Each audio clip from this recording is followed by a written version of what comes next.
live and direct. I'm pretty sure we're live and direct.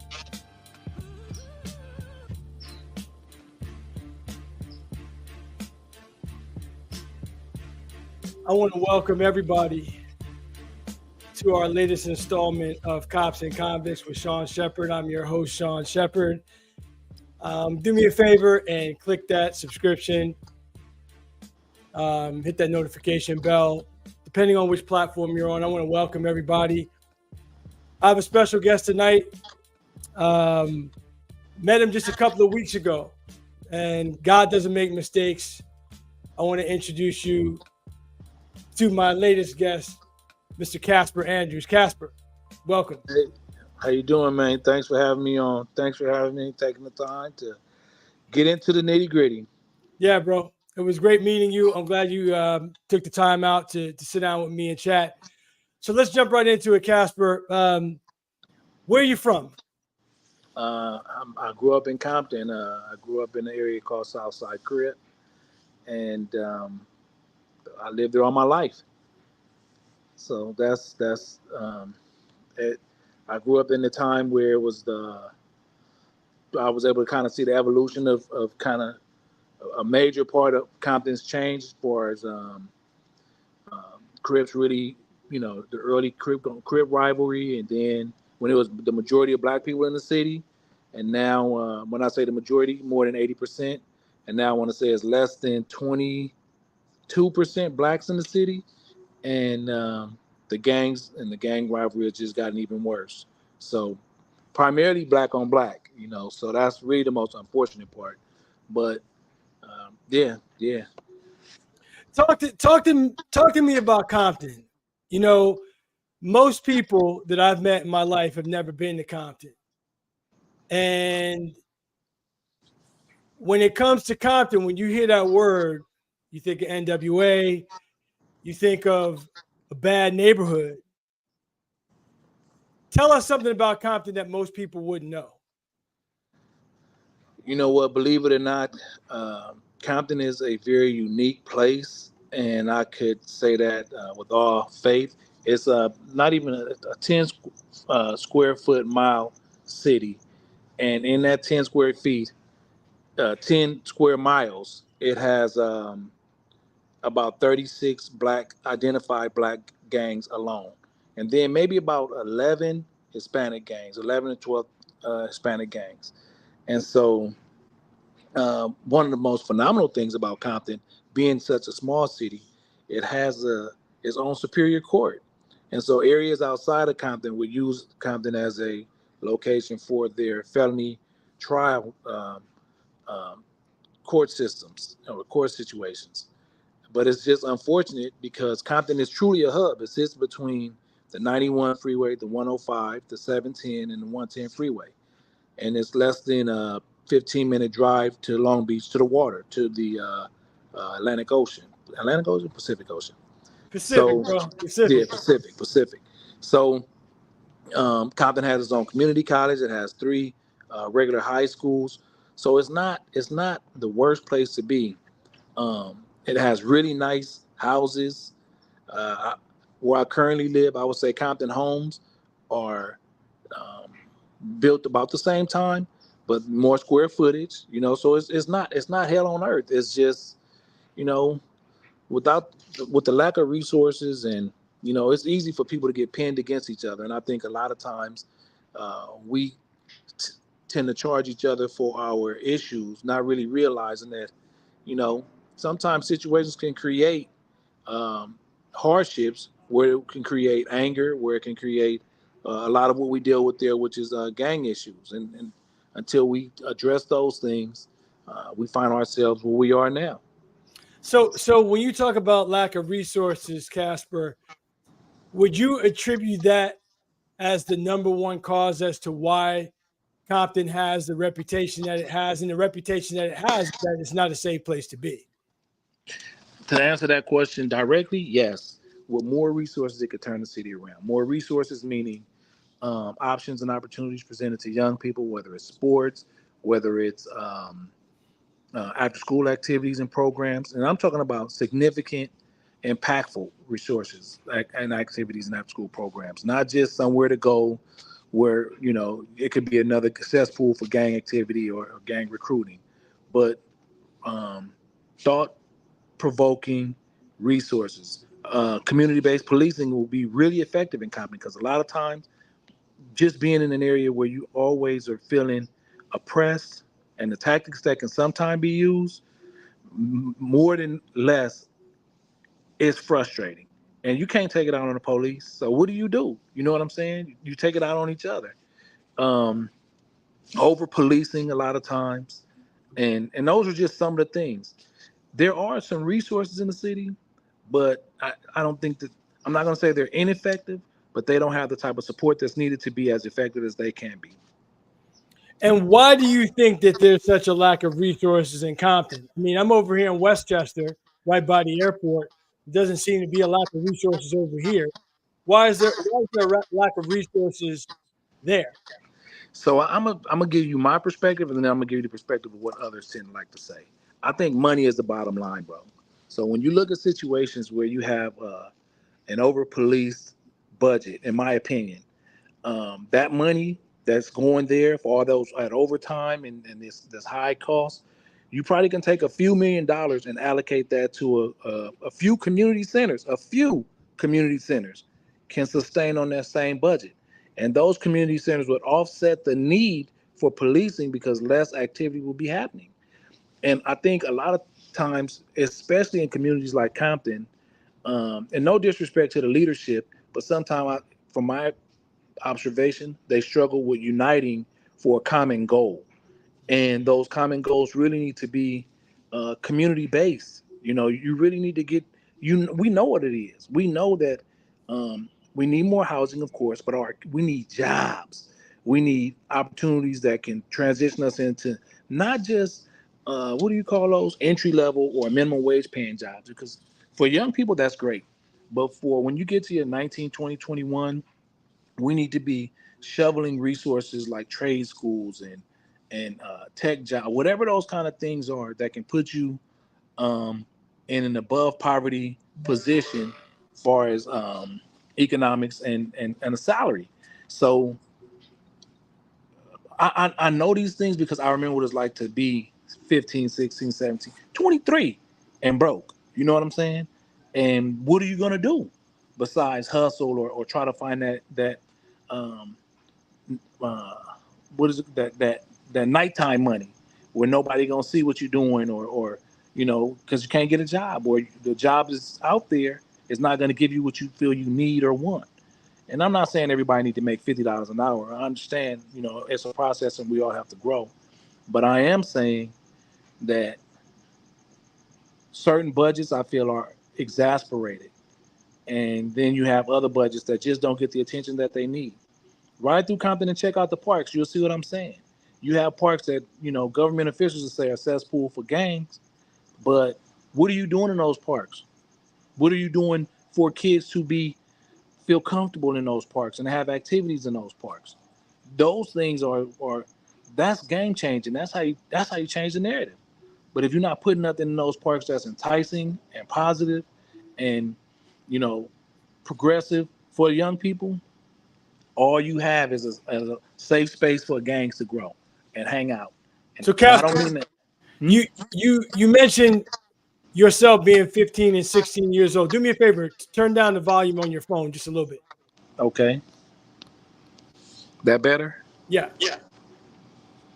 Take me back to when you were 15 and 16 years old. What was life like for you in Compton? So I grew up. I don't know who my father is, but my mother. I was a county baby. We were on welfare, Section 8 housing, but a nice home. 3 bed, 1 bath, and but I grew up in an area with gangs, and so at that age, um, I think you had. I was introduced early into the real small stuff. I would consider small, like breaking in cars for radios to make a few dollars.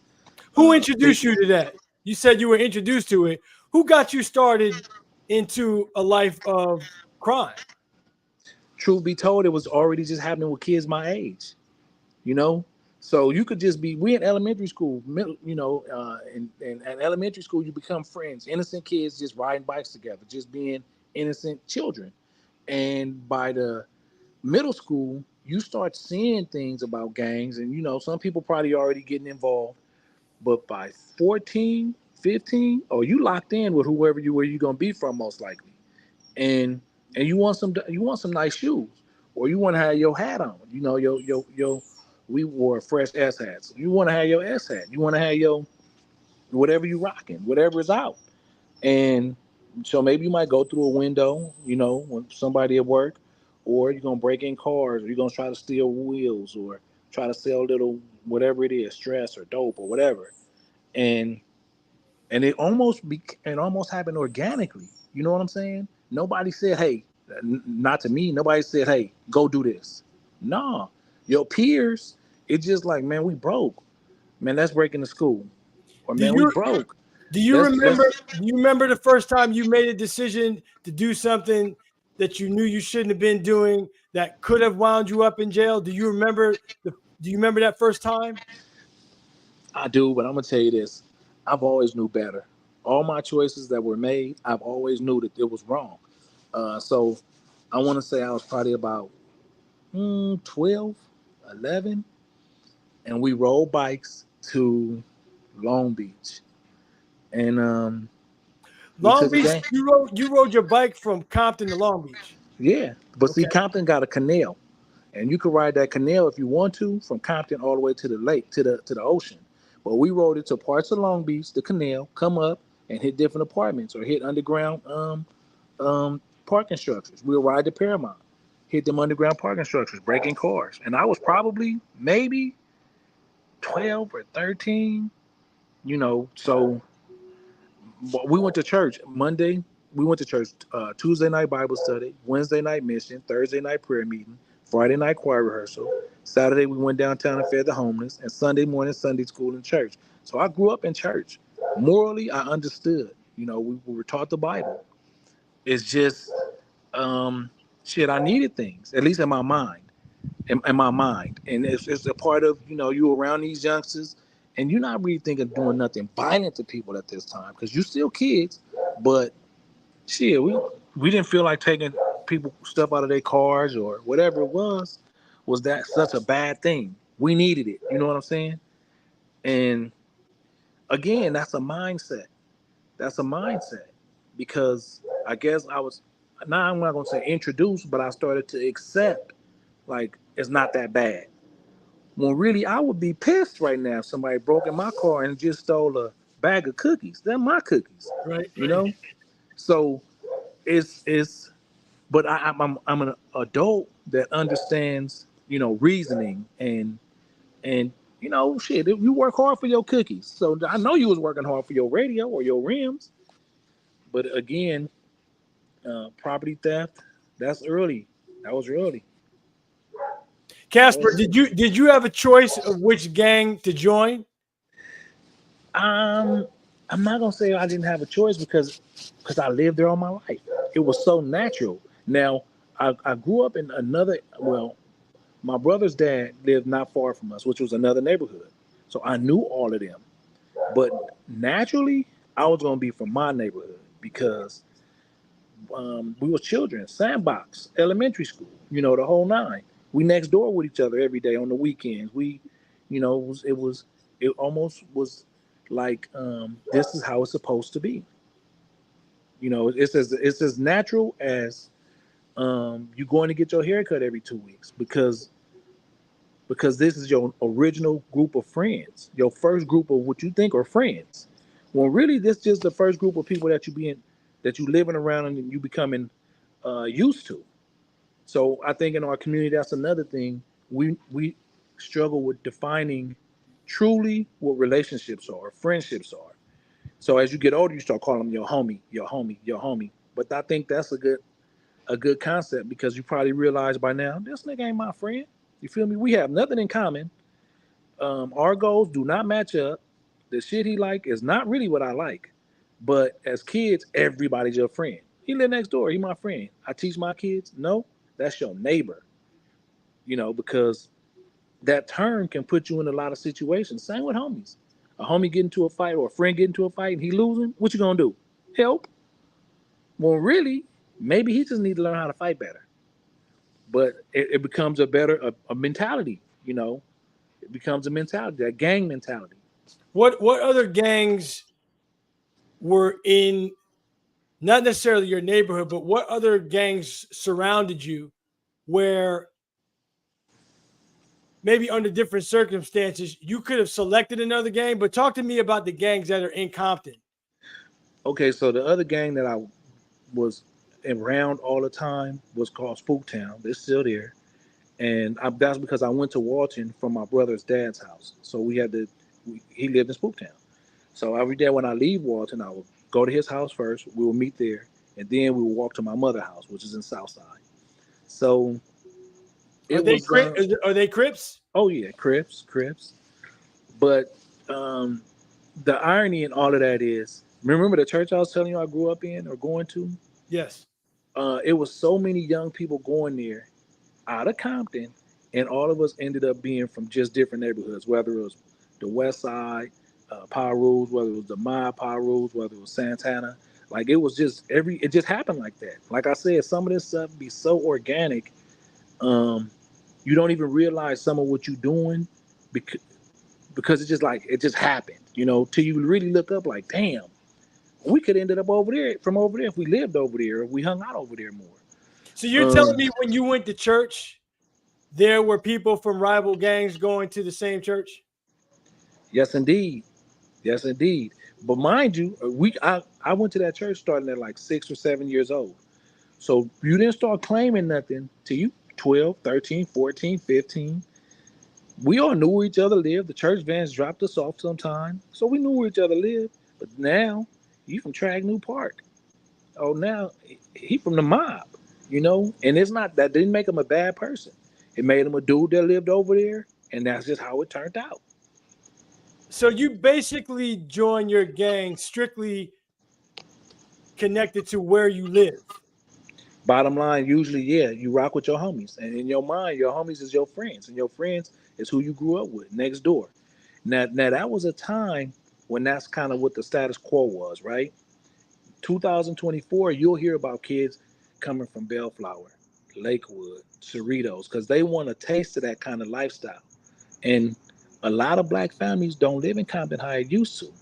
So you'll get people that live over there and bring some homies in, or bring some of their friends from school in, and they want to be a part of that, or they like what they seeing because for whatever reason, you know, the life to some people um, is glorified, but it looks interesting to kids. You know, and those are kind of conversations that I really try to push with what we do, because it's unfortunate kids have no idea what that really leads to, either a prison cell or to the graveyard, you know, a lot of times. But we've normalized the lifestyle. We really have. So I have a question about, I'm from the East Coast. Mm-hmm. The only thing I know about gangs in LA or on the West Coast is the Crips and the Bloods. And I've been living in LA for over 5 years now. And as you know, I just started going to Compton on a regular basis about a year ago. Mm-hmm. And all I keep hearing is about Pyrus. Pyrus. Well, I thought Pyrus were Bloods. And people are like, nah, not really. I don't understand any of it other than the basic ignorance of Crips and Bloods are like the blood rivals. So I'm gonna say this, and usually when a crib try to explain this, or a person that's not a pyro try to explain this, it can be taken offensive. So I'm gonna give it my best to give it the respect that it's due. So Pyru started off in Compton, off of a street called Pyru Street. And I can't give you all the authentic history, but what I will say is Compton gangs that say blood are Pyru gangs. Period. There are no blood gangs in Compton. Period. They are all Pyrus. Now, LA have bloods, Gardena have bloods, you know, uh, other places have bloods. You feel me?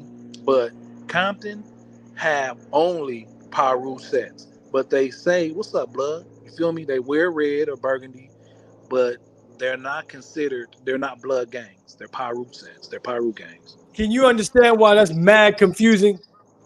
Well, okay, so I'm gonna tell you this. I can if you're not from out here, but trust and believe. Like I've grown up with many of them, and they stand tall on that shit. We are Parus. You feel me? That's it. So they're And Pyrus, they're not Bloods, and they're not Crips either. oh no, hell no, they're not Crips. But they will. They do say, "What's up, blood?" So they like they blood affiliates, but they are Parus. Like they got their own faction, which is Parus. And Compton produce Parus. They do not produce blood gangs. There's no blood gangs in Compton. So talk to me, Casper. You said by the time you were 15 or 16 years old, you had decided that you you had picture set. Yes. Were you going to school? Yeah. Oh yeah. Yeah. I am. I actually went to an extremely competitive high school. I was recruited from middle school. I went to a school called the California Academy of Math and Science, and so um, I think for me it created a duality as far as my I can be just as ignorant as anybody in the streets, or even more. But when I'm at school, I was very studious, and so uh, a lot of people at the time did not understand.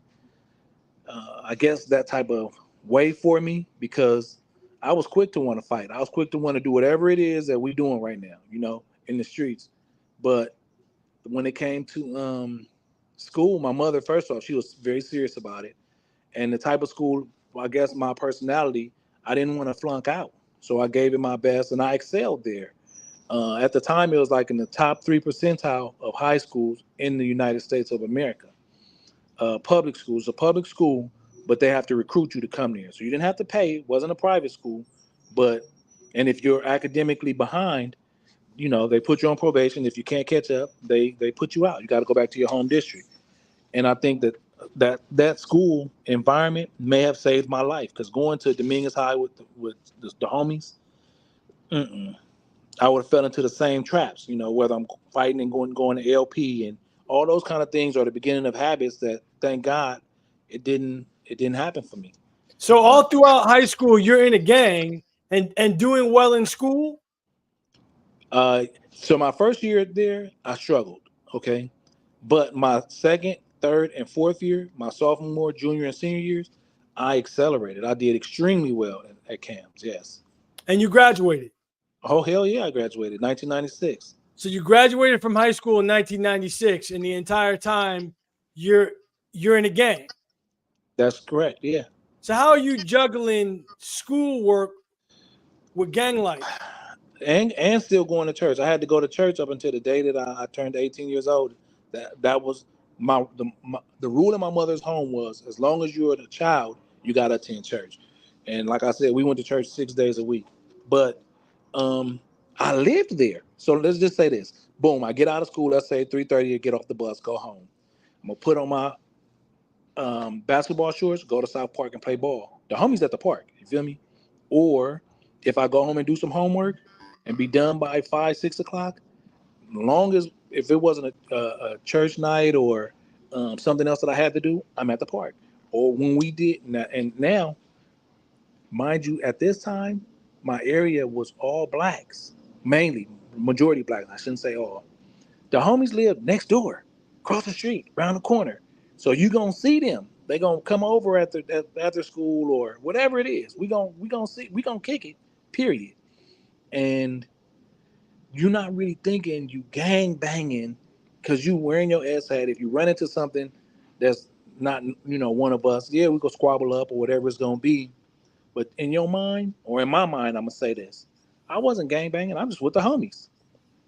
So the weekend we go to skating ring. It was just as natural to see something that wasn't one of us because we stood on that kind of time. Like we used to say, it's south or nothing. So if you wasn't from our neighborhood or a neighborhood that we really rocked with, it's up. It didn't matter. And so it could be like I said, a skating ring, or it could be um, we go to a park to play basketball or wherever. It was easy. The mall, We stayed back then. We used to call it the Carson Hall or the Lakewood Hall. It was just a long hallway. It wasn't no all these stores that got now. And we would go up there literally just to get in the shit. Yeah, regularly. So Casper, what is your definition of gangbanging? Like that phrase is used so often. What exactly does it mean to you? So at the time when I felt involved and out there, it's wherever you go, you let them know what time it is, or you let them know that we here. You feel me? We here. So if we in Carson and at the mall, we want you to know we here, and whatever you think you want to stand on, we willing to deal with that shit first. Like we willing to let you know, like we. And I hate to sound like this because I think that's what's one of the trickiest things about gangs is just as competitive or more as a sport. But I think it's the mindset of a young man, and we want to be number one at whatever it is you rolled out. You rolling out a fight? Oh, we gonna do that. You rolling out something else? Oh, we gonna do that too. So, but it was. I think that's why it's so easy to recruit for things like the military because it's like a team, or things that way to recruit for sports because boys drawn to each other for that. And I think sometimes it's the draw in is really like seeking that camaraderie shit, seeking that alpha male. And then I felt as I got older, I felt that I had become or that I was an alpha male. I just didn't really know that because I never was a follower. Like you could never tell me, "Hey, go do the." No, what I look like But it's I think for a lot of young guys or a lot of guys, you fall into that. You want to be around that dude that seemed courageous or standing on shit. And yeah, that's what gangbanging was, being the best. Talk to Being the me best. about your mom, Casper, because you made it very clear that she's had a tremendous influence on your life and you followed the rules of her house. When did she catch on that you were in a gang and what did she do about it? You know what? So my mother's from the East Coast. My mother was raised in Brooklyn, and I love my mother to death. Our relationship has evolved over the years. Sometimes it devolved over the years, but all I've ever known was my mother, and so she ruled with an iron fist. She played no games. This is how it's going to be. This is what we're going to do. Now, in that, I always kind of had a anger management issue growing up, and so uh, she had gotten married a couple times, but she never allowed the men to really. She always was the disciplinarian. I'm gonna say that, but she did not bullshit around with that. She was intense with her discipline, and but she introduced me, like I said, church, kept us in church. They had an after school program, which I feel is a major part of my personality now, why I'm so big on like doing whatever I can to help the youth, being involved in that type of lifestyle. Um, my mother really is a phenomenal woman. She's been through a lot in her life, a lot. Um, and so I will forever be grateful and indebted to her. When she found out that I was involved, by then it was too late for me. Uh, and to a degree, I'm not gonna say she supported it, but she understood, and but she also knew what I was for as a person. Like you cannot tell me to do shit. If I put myself in a situation, it's not because of somebody made me go do something. And usually the situations that I found myself into that was kind of like damn was because my little brothers, who I guess I don't know, I hate to say followed in my footsteps because one of my little brothers was involved with this before I was, honestly. But he was always into something. And that's how I found myself trying to clean up his mess, always into something too, behind him. So, but mom's was she had to just she just kept loving her sons. She just kept loving her sons. Let me say this to you. There seems to be a disconnect. And the reason why I'm saying that, I didn't know that you and I had so much in common. My mother's from Brooklyn. My, Really? my first home in my life was in Brooklyn. My mom ruled with an iron fist. I just found out last summer that who I thought was my dad, was not my dad. But I found out who my real father is, and come to find out, I knew him. I just didn't know he was my father. How did you know him, if you don't mind me asking? Long story, bro. Okay, okay. But I'll tell you offline. When you say your mom ruled with an iron fist, so did mine. It wasn't a fist, it was a belt. And I feared my mom. And I feared my mom to the point where I knew if I did something out in the street, I wasn't really concerned about the trouble I got in legally.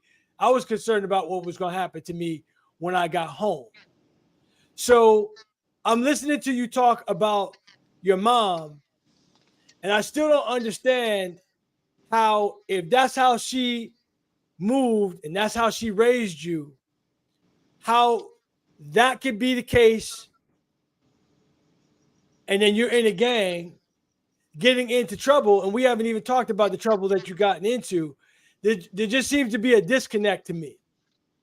So I'm gonna say this. I was afraid of my mother as a child. I was afraid to disappoint her, but also afraid to anger her. Right. However, she she raised me to become fearless. At least that's how I felt, or how I feel. And it came a point to where she did spank us with belts before. Then she had to get sticks or a shovel or whatever. Then it was fists. And I understood why. I just hated it, but I would just take those shots because I got to the point now where the shit I'm getting in the streets, you cannot hit me as hard as I'm getting hit out here and as hard as I'm hitting out here. So in my mind, I'm going to let you get yours off because I knew my mother was angry. My mother was frustrated about a lot of things in life, and I was kind of her go-to. You feel me? Like, I was her man of the house real young, even though she did get married a couple times, but it's a lot that come with that. And I would tell you about it, and bro, you probably be sitting there fucking crying. But truth be told, um, I know she had no intention to build this, but my mother built this. You know, I am fearless, bro. Like I don't, nothing in this world makes me feel like I can't survive it. And I'm grateful for that mindset, but a lot of times it comes off as arrogant because I don't really worry about what other people think or what other people's intentions are or whatever. Like I don't know. I don't know how else to describe it. No, But you filled in the gap. You filled in the gap when you told me the licks you were getting at home was nothing really compared to what was going on in the street. You just filled in the gap for me. You filled in the gap for me. I now understand. So talk to me, man. You're spending your time in your gang out in the streets. Talk to me about the first time that you got arrested. I was late. I was a late bloomer. The very first situation was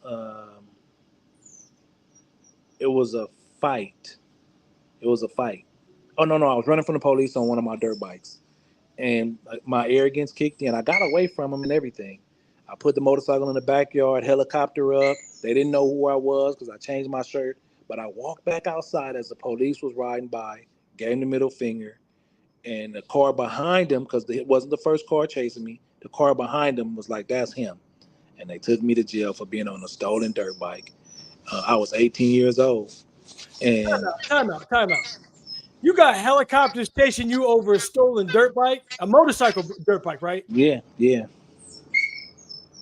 Okay. But we did that. Everybody did that. You know, it was nothing that was regular. It's just this time I got caught, and I always felt uh, like man, I made it to 18 without being arrested. I felt good about that because it was so many different situations that came up in my life up to that point where I never teased nobody about it, but I would be like, man, these dudes keep falling off. You know, LP, juvenile hall, camp program, but never me. Never. I never had bracelets on. And then I just started catching it, case after case. So that happened. There was a DA reject. I got into a fight, a DA reject. I got caught with a gun. And my judge name was Ellen DeShazer, black lady. And I would always end up with her. All them cases I just talked to you about before, I kept being in her courtroom, and she Same would. judge. Same judge. I promise you, bro. I promise you. This is a story I cannot make up. And when she first seen me, she threatened me. I had braids at the time, long hair, cornrows, French braid, and she like, "Are you in school?" But this is my first day in court after I bail, because I bail out every time I go to jail. So my first day in court, I'm like, yes, I'm working at UPS and I'm a college student. So I had a hell of a schedule, but I'm outside. I'm doing what I do. And so she said to me, uh, you better get your life together. Because when I got caught, I had on a gang-related jersey.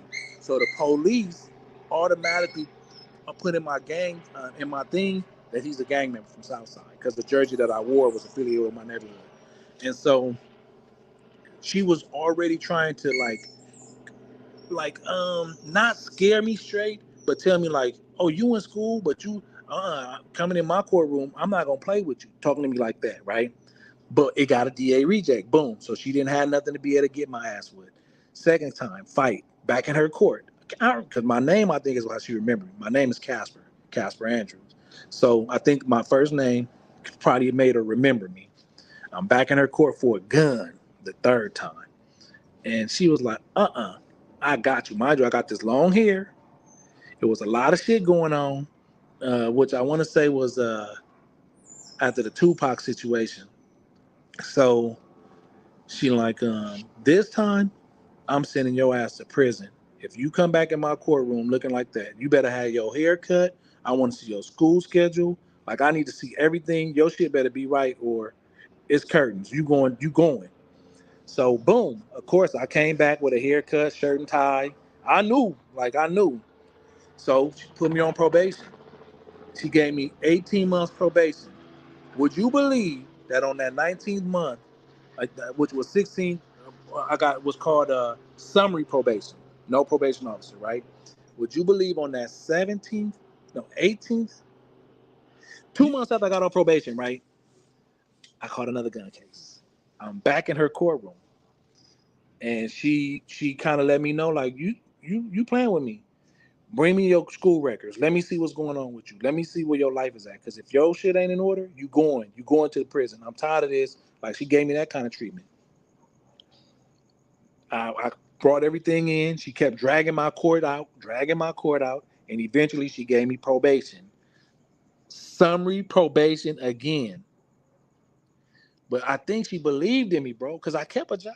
I She stayed in she school, had she had to have. bro. You're in her court in back-to-back situations on gun possession, and she keeps giving you probation. But she's giving you probation because you're bringing to her paperwork that's letting her know that you have a job, you're responsible, you're in school, whatever, right? Yeah. If you didn't have any of that, what do you think she would have done? She'd have sent me to prison.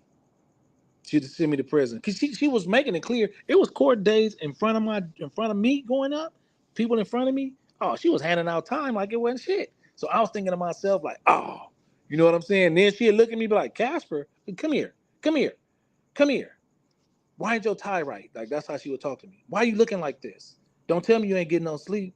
Because if you went back in here, that's how she would talk to me, bro. So the I had a total of um three arrests for fights, three, and seven for guns. Seven. But mind you, I start buying them legally. You feel me? So they register to me, I just get caught with them. And seven, six, seven. So boom, every single time. But mind you, look, as I'm evolving, I'm getting older, I have a job where it's different. I'm working with kids on probation. I'm at all these different schools. So my life, I'm not gonna say it was in jeopardy, but I'm not gonna play no games. Anything can happen at any given time because of who I was, where I came from. You know, it could get ugly fast. So seven gun possession. You were arrested 7 times for gun possession, but all those were misdemeanors, correct? I always pleaded out to a misdemeanor and got what's called summary probation because I never got caught during probation. I will wait till I'm off, boom, and I'm right back at it. You know, so you that's stayed on. really my story, bro. That's So you crazy. so you stayed on probation. Yes, I was on probation for about 16 years, 17 years of my adult life. And You all of know this what? was off and on, off and on. You know what's interesting? I interviewed his name is Elijah Baker, Hmm. and he's a one of the original members of Tony. I know you know who Oh, Tony is. yeah. It never rains in Southern California. Yeah, man. Yeah. So Elijah and I have this in common. We discovered this, and I see this with you. It seems like while you were doing something that you knew wasn't the most intelligent thing to be doing. With Elijah, I just kept it real and said, look, you're doing something stupid, but you're doing it in the most intelligent way that you possibly can do something stupid. I agree with that. So You look, feel me? Because if you had gotten caught with the gun while you were on probation, I'm that's a going to wrap. prison. It's a wrap for you. I'm going to prison. And to me, it's not that I was ever afraid of prison. I was just like, man, go there and waste my time. You feel me? I'm gonna be wasting time sitting in there. Now, here's the kick in the dick. So all these years, I started buying property when I was 25 years old. 25. And I bought property primarily in the city of Compton. So no With, matter what, I'm always having to come home. with what money? I work, bro. I worked a good job for Laco. I worked a good job, and then I understood what it takes to buy. So, for example, the first home I bought was a condo for like 100 and some thousand, right? You can pull 20 out as a deposit on the next house. And the first one is going to be a FHA, obviously. And everything after that, they got 5% conventional loans, 10% conventional loans, 20% conventional loans.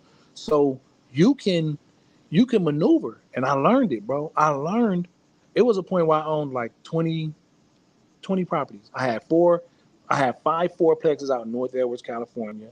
I had I think six single family homes in Compton, a couple of mixed use properties in Compton. Um, bro, I was really at it and in it to win it.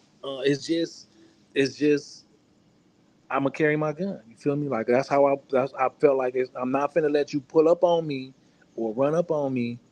And it's not because I wasn't okay with fighting. I fight anybody, but out there, in some areas, people play for keeps. So I wasn't riding around looking for nobody to shoot. But shit, if that's what came across your mind, then I was gonna participate. Like I was gonna defend myself. So uh yeah, bro, I really got heavy in real estate, and I gave Laco 20 years of my life as an employee, and I really pushed.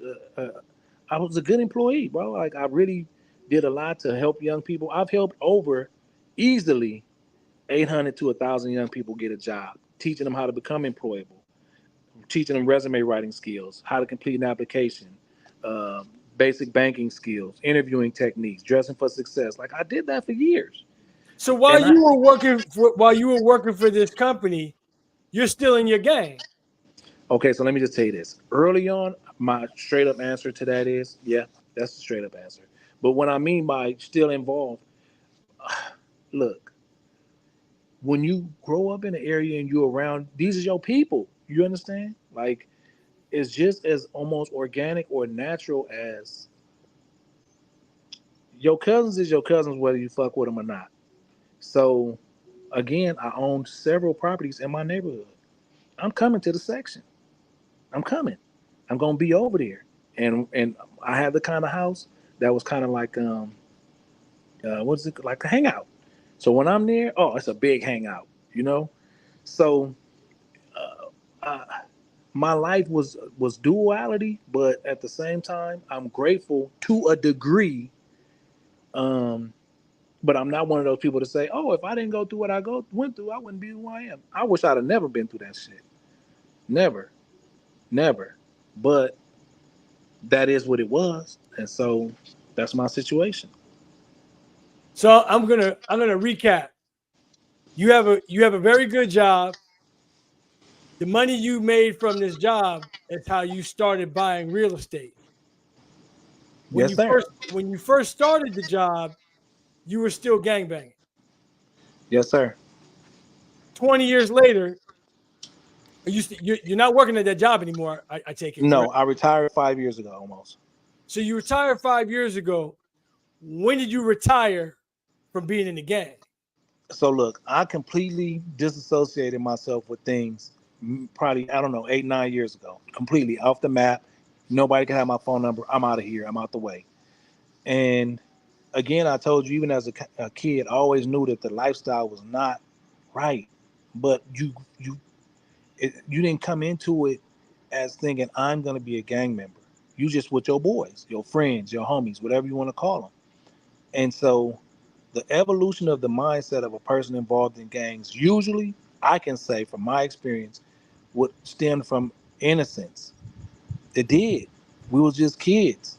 And, somebody get into a fight or maybe somebody pull out a knife. So, and then the violence kick in, or the hustle of, we hungry, or we want these latest shoes, or, the crime kicks in. But a lot of times I think people mistake crimes of gang members as being bad people, as crimes of individuals who are disenfranchised or broke or needy. That's why I go back to when we started this interview. A lot of this shit is based on socioeconomics, bro. It's based on the fact that people are in bad positions financially, and it's like, so you push hard with your struggle. I mean, with your hustle, you push hard with your, and that hustle is usually going to be black market. It's usually going to be crime related. So if the resources were there, I would, and if okay, first off, there's two parts of that. If the resources were there, and then the agenda of regular conversations for change happens in communities, I can promise you that would extremely impact the violence that occurred between gangs and I'm 100% sure of that. 100%. I've seen it. You know how I know I've seen it? When I was working all them 20 years with those kids doing the different shit that I was doing, I watched them evolve. When they got those jobs, oh bro, they were so happy. They were so happy. They whole outlook on things changed because they don't have to steal to get the freshest shoes because they got a job now. They don't have to go and take nothing from nobody so that they could have a few dollars in their pocket because they got a job now. And then they also learn to understand the concept of why it's important and what it feel like to work for something and earn it. Because that also made me think. Remember I told you about them cookies in my car? Yeah. Imagine taking a $2,000 sound system out of somebody's car. You know they're gonna be hot. You take the cookies out of my car, I'm gonna be mad as a motherfucker because they belong to me. And a lot of times I think people forget the fact of the violation that we put on people when we do things, in this lifestyle or just period, because people steal and don't even be in gangs. But it's a violation. It is, and I'm guilty of it. Just didn't get caught.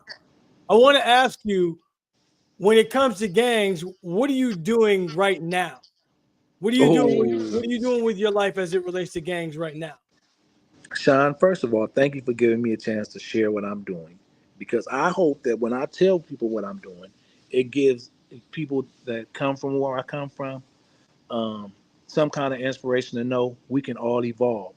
So right now, um, some of the properties that I purchased over the years, I've committed those to um, being resources for young people. So I have a podcast studio where we push nothing but positive information into the community. I have a drop-in center where kids can come to and spend time. It's free. Come to, spend time, safe environment, safe space. Whether they playing video games, hanging out, just relaxing, homework assistance, those kind of things. Um, I have short-term housing for people at some of the properties.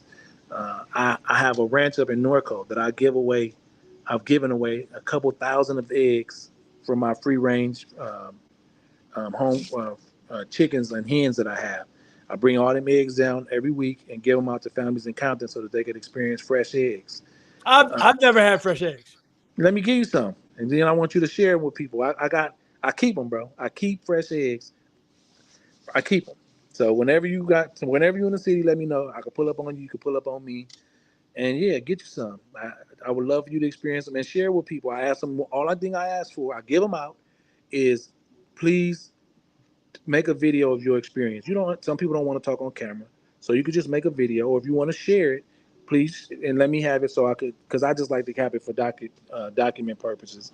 But yeah, I take kids up there and teach them. I love gardening, so we grew um, about I want to say 180 corn stalks, and we gave them out. The boys had a chance to experience what it's like to grow corn, from germinated seeds all the way to process, and how to treat the soil and all those kind of things. So I teach my kids that kind of stuff. But I'm really active in my community. I've worked right now with bringing a coalition of people of all the black gangs in Compton together, and for peace talks, and it's been working. Thank God. Knock on wood. Keep your fingers crossed. We've been at it for a while, and we do our meetings once a month under Pastor Owens at his church. He kind of not, I'm not going to say facilitate, but he just kind of helped keep things moving along with an agenda. Great individual. He used to be a deputy sheriff in I Compton know for him. years. Okay, okay. He's the one Uh, who introduced me to the sheriff's department. okay, boom. So his demeanor and the way that he does things, I couldn't ask for a better person. It's several people involved, so it's not just a Casper thing. Gertz out of Santana, gangster. Um, it's a dude named Chris. Chris, he goes by Compton activist. Solid dude. It's so many people, man, that's involved that I could reach out to and just be like, hey, could you get that person? Could you get that person? And they make it happen. Tootie Reese out of my neighborhood, Pocket out of True Top. Is I'm gonna just tell you this, man. Brothers come together. People are looking to do something different, And I'm not saying just Crips, Miss Nunn, um, Big Zoe. It's so many people that I could name, that Boogie, that just step up to the plate and make these calls to help push peace in our areas, and really, um, it's happening. Lives is being saved. I just don't think that people might look at it from that perspective. But sometimes that one phone call could slow down somebody pulling up ready to shoot, or because sometimes we need, what is it? We need facilitators to get involved with some of these issues, and it's been happening. It's been happening, bro. So talk to me. You are part of this spearheading process Hmm. to bring black gangs together to Hmm. bring about peace. Yes, sir. Talk to me. What was this whole YG controversy about, Casper? The YG thing was the Y. The YG thing is the YG thing was really unique. What ended up happening is, Who are you talking to? so my wife is right here. She don't realize I'm on a live interview with thousands of people. Oh my God. So what happens is, she's a social worker, and she's going to be going to she got some stuff going on, and Hey, we're just trying to figure Casper, out the schedule. Huh? bring her into camera. Bring her into the shot. Oh, she ain't gonna come in this camera. She's not even dressed right now. Okay. If you want to throw something on, come on, you can come get in the camera. I'm in a conference. It's a meeting? Yeah, it's a Zoom. It's a live Zoom. Against the law? Yes. Oh, we out. Oh, she playing. So my wife like to play. So let me just tell you this, man. Wait, Travis about to come. So what happens is, the situation with YG, which was phenomenal. I want people to know they have been working on that, bro. They have been working on peace talks between two sets over there. Or sometimes we call it peace in the streets. We call it an understanding, but at least where dudes could stop shooting at each other, right? Right. And what ended up happening is, um, even though, because YG have star power, and so it got pushed out to the world, which I think is bomb, because it gets to shed a different light on the efforts going on in Compton. But I do want you to know that there's some key players in those areas who really not even trying to have a name out there, that's put their life on the line. And I want you to really understand this concept. People have died between those two communities, right? And some people are related. His brother might have died, his cousin might have died, his son might have got killed, and people like stood up like, look, we gotta stop this, we gotta fix that. And to those people that is really personal for, really deep for, they could want to take you out. I've heard people mention my name like, man, you in the way, you know what I'm saying? And so for those that, and they not even looking for credit. They wasn't out there trying to be in the front of the crowd with YG. Not to say nothing's wrong with that, because YG was bomb for what he did. I think he was stellar for stamping his name on that and pushing it out to the world. So I super salute to him doing that. I could never take nothing from him. I think that was one of the best things that somebody could have did, especially with that kind of platform. But So why did he catch flack for doing it? Because, man, look, sometimes it's going to be situations, you know, in our community, it's easy to like pick apart a situation, you know, not looking at the positive in it, but find any little thing negative, whether they want to say whatever, anything. It could say whatever about it, his history or whatever, I don't know.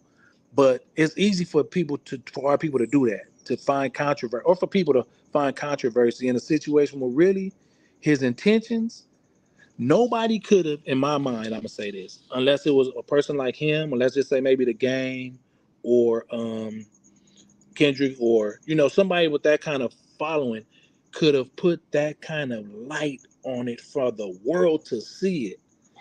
It needed to be him. So that's why I'm so grateful that he did that, you know, because then it sparked conversations in Compton for Crips to do something. You feel me?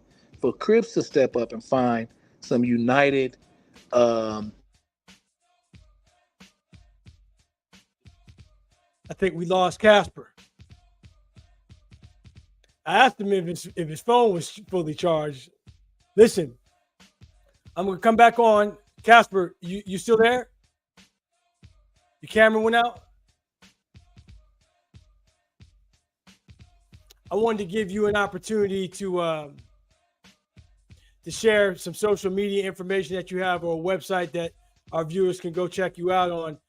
I'm gonna give you a second, see if you come back. But in the meantime, I want to thank everybody for tapping in. If you're looking at us on YouTube, please subscribe to the channel. Spent the better part of the last hour with Casper Andrews, former Crip from Compton. I see you trying to get your camera back on, Casper.